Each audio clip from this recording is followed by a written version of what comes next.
Yeah, just the facts, ma'am. Just the facts.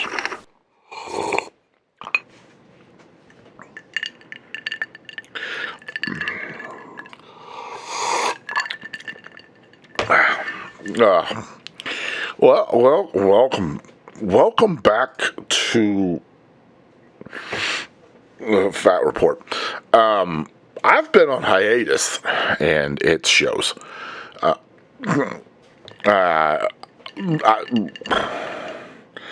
Yeah, we're gonna just go ahead and get into it because I had intros, but I forgot all of them already. So let's just go ahead and read some stories from the internet. Man suffers devastating injuries after tripping over his cat.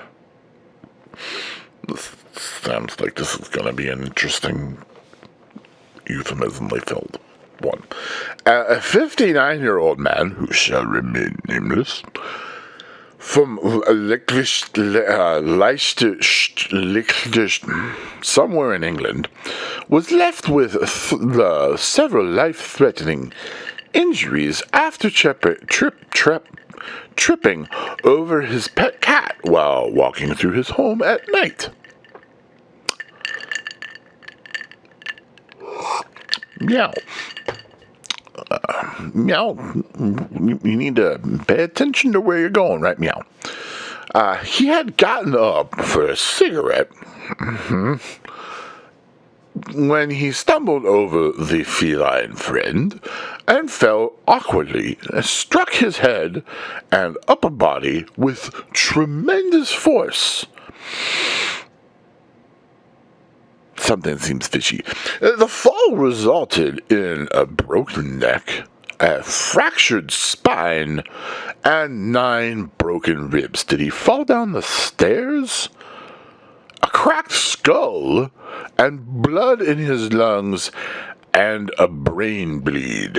This dude is the most unfortunate accident-prone person I have ever come across in my life. I'm pretty accident-prone myself, but this dude, I mean, that's a lot of that's a lot of stuff to happen from just tripping over. I almost said it. Just because he tripped over his kitty. I almost said it. Doctors later told him his injuries resembled those typically seen in victims of serious car crashes. Did his girlfriend push him down the stairs? I think maybe we need to get social services involved. I almost said his name. The dude was unable to move after he fell and remained on the floor for approximately 14 hours before he was discovered. And emergency services were called. He underwent extensive medical treatments and rehabilitation before gradually regaining his mobility. Doctors said that he was fortunate to have survived, describing the severity of his injuries as highly unusual for what initially appeared to be a simple household accident. I'm gonna go with there was some foul play afoot. I had a better pun, but I forgot what it was. It was probably a euphemism in there somewhere, and I should have tried harder, but what you gonna do, right? A Michigan woman was hospitalized after allegedly concealing stolen wine. Okay, so they always put that allegedly thing in there, but she definitely did it. But I'm going to stick with this allegedly thing because of, legal reasons and whatnot. A 48-year-old woman, who will remain nameless again, from Traverse City, Michigan, was arrested after police say she attempted to steal a bottle of Chardonnay, fancy, by concealing it inside of a body cavity. I let you figure out and pretend to understand which one. I'm not going to speculate, just reading. According to the investigators, the woman had visited the same liquor store the previous day, where employees allegedly caught her drinking alcohol without paying. How dare. She returned the following day and attempted to leave with another bottle of wine inserted. Store employees stopped her but were unable to locate the missing bottle. Prompting them to contact the police. After officers took the woman into custody and transported her to the county jail, the bottle was reportedly discovered during the booking process. I want everyone to imagine exactly what that means, because it's exactly as funny as you think. Because of concerns for her health, she was transported to Munson Medical Center for evaluation before being returned to police custody.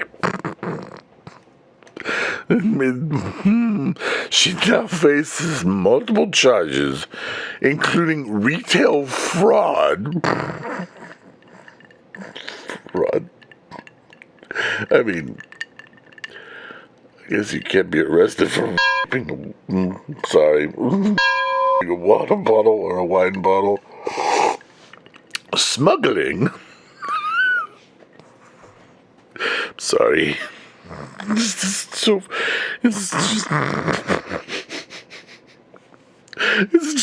funny. I'm okay. She now faces multiple charges, including retail fraud, smuggling, and trespassing.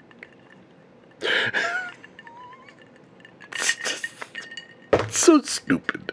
The authorities have not released additional medical information, and the case remains pending in local courts.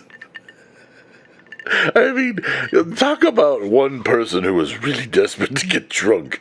That's not the right way to do it.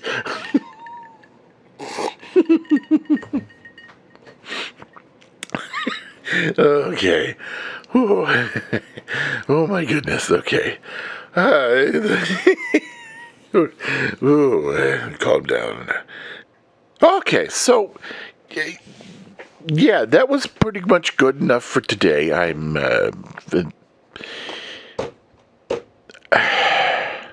sorry, I'm not as on top of it as I usually am, and getting back into the swing of things. The next one should be better, hopefully. But we'll just remember that, folks, that 3 things very important. 1, that wine is not a contraceptive, arguably. Cirrhosis of the liver is a bitch. It's my bitch. And don't get your news from me. Good night.